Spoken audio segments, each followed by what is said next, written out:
ቲና ጎዶናለች ማለት ነው። ቲና እንግዲህ አባባ በቀሉን ቀጥሏል።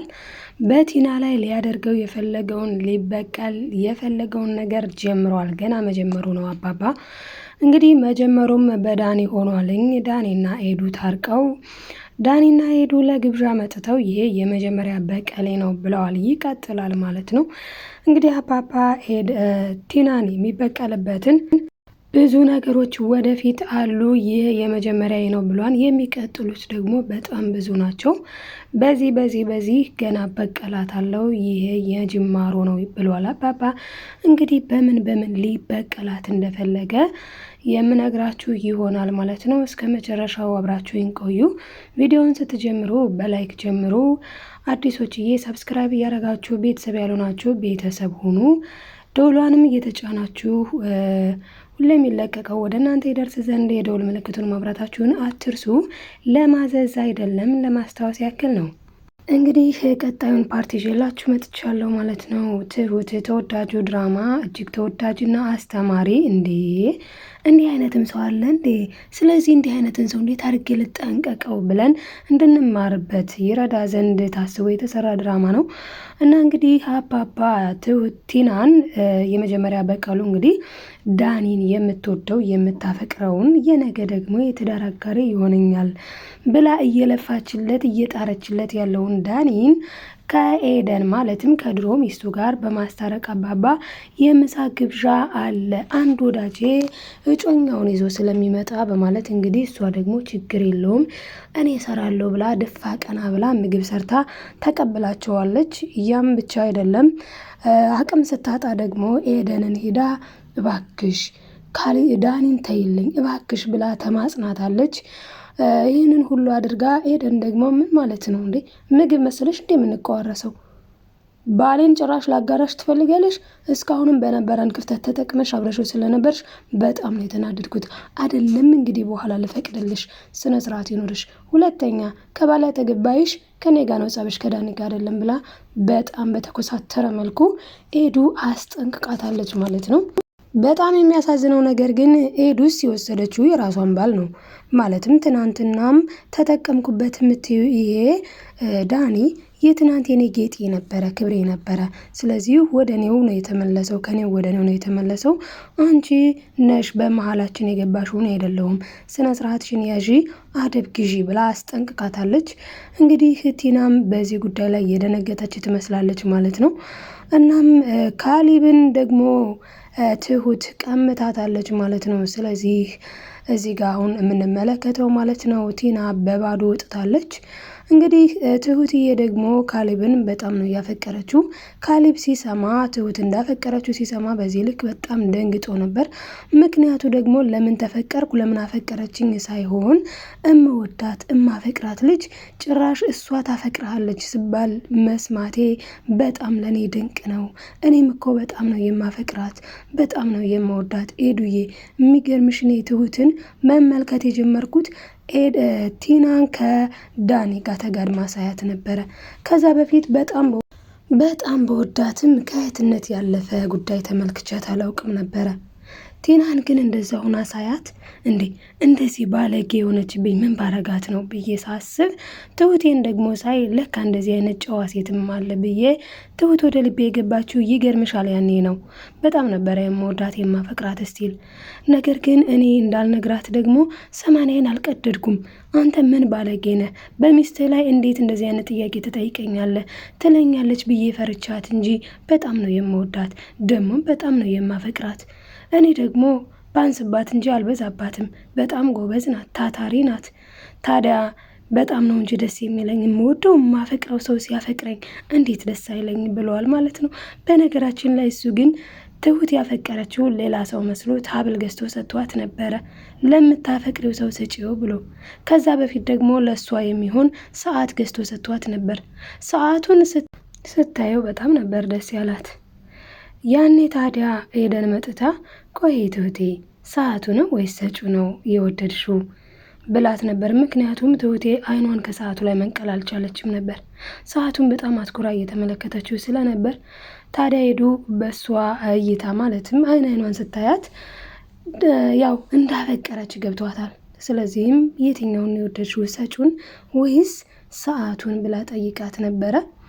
እና እሷም እንዴ ኤዱዬ ምን እያልሽ ነው ብላታለች። እና አሁን ላይ ግን የምንመለከተው ቲና እንደተሸነፈች ነው። ምክንያቱም ትሁቴም ካሌብን ያው አስጥመዋለች በፍቅሯ ማለትም እሷም ወደዋለች፣ አፍቅረዋለች፣ እሱም ወዷታል፣ አፍቅሯታል። ቲና ጭራቅ ሆናለች። ቲና ተናዳለች። ቲና ብግን ቅጥል እርር ነው ያለችው። ምክንያቱም እወደዋለሁ፣ አፈቅረዋለሁ የምትለው ባሏን ስለሱ ብላ የተወችው ዳኒም አልፈልግሽም፣ ሲጀመርም እኔና አንቺ ፍቅር ሳይሆን ስምምነት ነው የነበረን፣ ከስምምነት ያለ ፍቅር አልነበረንም ብሎ ሸምጥጧታል ማለት ነው። እንግዲህ እንደምናውቀው ዳኒ ያው ሽማ ሆኖ በዚህ ቤት ሲኖር ነበረ።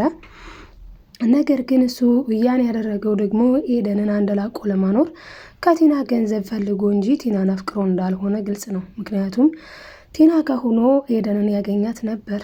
ለዛም ነው ኤደንን እያወራ እያለ ለመጀመሪያ ጊዜ ኤደን ወደዚህ ቤት የመጣችው እንደምናውቀው ኤደን እያወራ ነበረ ማለት ነው ዳኒ። በዛ ሰዓት ታዲያ ለምን አትጋብዛትም ወደ ቤት የምትወዳትና የምታፈቅራት እንደሆነ ፊት ላይ ይነበባል ብሎት ነው ካሌብ ኤደን ለመጀመሪያ ጊዜ ወደዚህ ቤት የመጣችው። ታዲያ ኤዱ ወደዚህ ቤት ከመጣች ጀምሮ የቤቱ ሰው በጣም ነው ወደዷት። ማለትም ከቲና ውጭ ቲና ልታያት ከዱሮም ልታያት ራሱ ፈቃደኛ አልነበረችም። ምክንያቱ ደግሞ እንግዲህ ኤዱ ስትመጣ ቲና ቤት አልነበረችም። ምክንያቱም ቲና ቤቱ ተሰጠኝ ብላ በጣም ቧርቃ ስለነበረ ቤት አልነበረችም። ወጥታ ሌላ ቦታ ነበር የምትኖረው ማለት ነው ለተወሰነ ጊዜያት። ያው ደስታዋን ፍንጥዝያዋን እስክትጨርስ 1-2 ሳምንት ቤት አልነበረችም። በዛ ሰዓት ነው እንግዲህ እሷ ከሌለችማ ችግር የለውም ብሎ ዳኒም ይዟት የመጣው ኤዱን።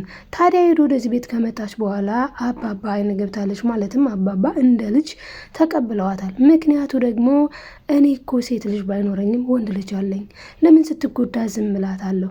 ስለዚህ ማጣራት አለባት አንደኛ። ሁለተኛ ደግሞ ዳኒንም መበቀል ካለብን በዚህ መልክ እንበቀለዋለን። እሱ የአንተን ሚስት እያባለገ ነው። ስለዚህ ትንሽ ቅረባት፣ ከእሷ ጋር አንድ ላይ ሂድ። ያኔ ይናደዳል፣ ያኔ ይቃጠላል፣ ንዴት እንደሆነ እንዴት እንደሆነ ይገባዋል ብሎ አስበው ነበር አባባ። እውነት ለመናገር ሀሳባቸው ተሳክቶላቸዋል። ምክንያቱም ታዲያ ምንም ሳይቆዩ ወዲያውኑ ካሌብና ኤዱ ማለት ነው የውሸት የፍቅር ግንኙነት ማለትም የውሸት ፍቅረኛሞች እንምሰል በማለት መስለው ቲናን ጨርቋን አስወልቀዋት ነበረ። በጣም ነበር ያበደችው። እንዴት ነው በላይ ላይ ሌላ ሴት የምትይዘው እያለችም በጣም ስትደነፋበት ነበረ ካሌብ ላይ። ካሌብ ደግሞ ሌባ እናት ልጇን አታምንም፣ ምን ነው አንቺ ትሄጃለሽ እንዴ በላይ ላይ እንደዛ ያስብሽኝ፣ ስነ ስርዓት ይኖርሽ እያለም በጣም ሲጣሉ እናስታውሰዋለን። ቅርብ ጊዜ ነው። አሁን ላይ ግን ቲና በዚህ መልኩ የተቃጠለችውና የተናደደችው እውነተኛ የምትወደው ካሌብ ኤደንን ወዷት አይደለም፣ አፍቅሯት አይደለም፣ ቲናን ለማናደድ ነው። አሁን ላይ ቲና ግን ያጣችው ማንን ነው? የምትወደው የምታፈቅረው ዳኒን ነው ማለት ነው። ዳኒን እንግዲህ በጣም ነፍሷ እስኪወጣ ነበር የምትወደው። እንግዲህ ዳኒም የሚወዳት የሚያፈቅራት ኤዱዬ ጋር ሄዷል። በዚህም እንግዲህ በጣም የተናደደችው ቲና በጣም ነው የተቃጠለችው ማለት ነው። ይሄ ብቻ ሳይሆን ደግሞ በተለይ የትሁትና ካሌብ ፍቅርን ስትሰማ በጣም ርርቅትልን ያለችው። የሚያሳዝነው ነገር እኮ እዚህ ጋር ቲና ብላ የምታስበው እኔ የዚህ ቤት ኃላፊ ያጫውታት ነበር። ምክንያቱም 80ን ስላልቀደድኩኝ የካሌብ ሚስት ስለሆንኩኝ ብላ እነ ዳኒን ራሱ ውጡልኝ ከቤቴ አይናችሁን ማየት አልፈልግም እያለች ብዙ ስትጮህና ስትቆጣ ነበረ። ነገር ግን እነሱ እኛ አንወጣም፣ ኤደን በተለይ አንቺ ከፈለግሽ ምን ጥቅበይ ስትላት ነበር። ለምን የዚህ ቤት ጎጂ ናት እንጂ ጠቃሚ አይደለችም። ምክንያቱ ደግሞ አባባን አስራ ስታንግላታቸው ነበረ። ከመታሰራቸው በፊትም አሁን ነግረዋታል አባባ አንቺ በቃ ክፋት አያልቅብሽም፣ የክፋት እናት ብትባይ ራሱ አያንስብሽም፣ በጣም ክፋተኛ ነች ሲሏት ነው አባባ። ማለት እኔ እኮ ያኔ ጨርሰ ነበር፣ ያኔ ታመህ ያኔ መጨረስ እችል ነበር ወልቸር ላይ ያለ እኔ ነኝ ያጠፋሁት ስትል ውይ የክፋት አለቃ አልሆንልሽ ብሎ ነው እንጂ እኮ ለመጨረስ ያልሞከርሽው ነገር የለም፣ ለበደል ያላደረግሽው ነገር የለም። የትኛውን ልንገርሽ? ፊቴን በወጥ የለቀለቅሽኝን ነው ወይስ ውሃ በጭንቅላቴ ላይ የደፋሽብኝ ነው ወይስ አፍነሽ ልትገይኝ የነበረውን? ስንቱን ልዘርዝርልሽ? የትኛውን ነው የምትፈልጊው ብለው አዋርደዋታለኝ። ነው ወይስ ዳኒ ጋር ከፊቴ ስትባልጉ የነበረውን? ዳኒ ራሱ እዚህ ጋር ሰርፕራይዝ ነው የሆነው። ምክንያቱም ዳኒ አያውቅም ማለት አባባ አያስታውስም ብሎ ነው የሚያስበው። እንኳን እሷ ዳኒ ራሱ ነው ሰርፕራይዝ የሆነው እዚህ ጋር። ምክንያቱም አባባ ሁሉን ነገር እንደሚያውቅ ማለት እዛ ጋር ያላቸው እንደማያስታውስ እንደማያውቅ የመርሳት ችግር እንደገጠመው ነው። ነገር ግን አንዲትም እንኳን የመርሳት ችግር አልገጠመውም ነበረ። ስለዚህ የመርሳት ችግር እንደገጠመው ስለሆነ የሚያስታውሰው ዳኒ ራሱ በጣም ነው የተሸማቀቀው። እንግዲህ ይቅርታ ብሏል። በነገራችን ላይ ይቅርታ ማድረግ ሰዎች በድላችኋቸው ወይም ደግሞ አስቀይማችሁ አስከፍታችኋቸው አስከፍተዋችሁ ይቅርታ በእርግጥ ቢረሳ መልካም ነው። ብዙ ጊዜ ግን ያደረጉንን ይቅርታ ብለን መተው ያን ነገር ሁለተኛ አለማንሳት ነው እንጂ ደግሞ ሙሉ ለሙሉ ረስተ ነው ማንሳት አስፈላጊ አይደለም። አስታውሰነውም ግን በቃ አለማንሳት ግን በደሉን ግን ከትናንት እንማርበታለን። አሁን ፈጣሪ ንስሐ ስንገባ ሁሉን ነገር ይደመስልናል፣ ይረሳልናል። እኛ ግን ሰዎችም አይደለን አንረሳም። ስለዚህ መርሳት ሳይሆን መተው ነው እና አባባ ትቶታል ግን አልረሳውም። ትናንት ለበደለው ደግሞ ሲጀመርም እንደማያውቁ ነው ማለት አባባ እንደማያስታውስ ነው የሚያውቀው ስቲል ዳኒ ማለት ነው። ስለዚህ አሁን ላይ ዳኒ በጣም የደነገጠው በዛ በደል እጁም ነበረበት። ምክንያቱም አባባ ታሞ እየተንገላታ በአክሽን ስታይ ውስን ሽማግሌ ነይ በቃ አብረን እንዝናና ይል ነበረ። ልክ ካሌብ ወደ ስራ ሲሄድ እሷና ማለትም ቲናና ዳኒ ይባለጉ ነበረ። ቲና በጣም ለመፍረድ አይደለም ግን በጣም ጸያፍ ሴት ናት። ማለት ቀን ዳኒን ሁሌ ቀን ዳኒን ማታ ካሌብን በጌታ በጣም የምታሳፍር ሴት ናት ማለት ነው። በአንዳንድ ሴቶች ምክንያት ብዙ ሴት ይሰደባል እና የቲና ደግሞ በጣም የጠና ነው። ሄዱን ለምታደርገው በእርግጥ ስለማትወደው ነው። ካሌብን ምንም ማትወደው ማታፈቅረውም። ነገር ግን ያው ለዳኒ ብላ ተለማምጣ ኑራ ነበር ማለት ነው። አሁን ላይ ግን ሁሉም ነገር ሲነቃ ቲና ከጨዋታ ውጭ ሆናለች። ትሁትም ያው ካሌብን እንደምታገባ በቅርቡ ግልጽ ነው። ሄዱና ዳኒም የቆየ ፍቅራቸውን እያደሱ ነው። በእርግጥ አሁን ላይ ቲና እየዛተች ነው። ወይ ኤደንን ወይ ዳኒን አፍናቸዋለሁ፣ አግታቸዋለሁ፣ በተለይ ከቻልኩኝ ካሌብንማ መግደል ነው የምፈልገው እያለች ትገኛለች። ትሁትንም አልፋታትም፣ ሲጀምር የዚህም ቤተሰብ በሙሉ ገና አለቃችሁም እያለች ስቲል እየፎከረች ትገኛለች። አባባ ደግሞ ልጆቼ አትፍሩ፣ አትስጉ፣ ምንም አታመጣም እያሏት ነው። ምክንያቱ ደግሞ ቤት ውስጥ ነው መቼም ለመመካከርም ብታወራ አጋችም ጋር ምንም ጋር አባባ ደግሞ በየክላሱ የድብቅ ካሜራ ስላስቀመጠ እሷን መቆጣጠር ይችላል ማለት ነው።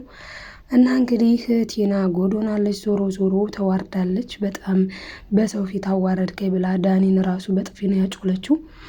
እንግዲህ ከዚህ በኋላ ግን ማንም አይጮልላትም ማለት ነው። እሷ ራሷን በራሷ ድንገት ካላጮለች በስተቀር ያው አንዳንዴ ሲነቀል ራስን በራስ ይጮላል አሉ። እና ቲና እንግዲህ በዚህ መልክ ተዋርዳለች። ክፋት አይጠቅምም፣ በጎነት ለራስ ነው። መልካም ነገር እናድርግ። ይህንን ነው የተማርኩትኝ እኔ እንደግል። እናንተስ ምን ተማራችሁ? ሀሳብ አስተያየታችሁን ኮሜንት ላይ አስቀምጡልኝ። በቀጣዩ ክፍል እስክንገናኝ በያላችሁበት ሰላማችሁ ይብዛልኝ ውድ ቤተሰቦቼ።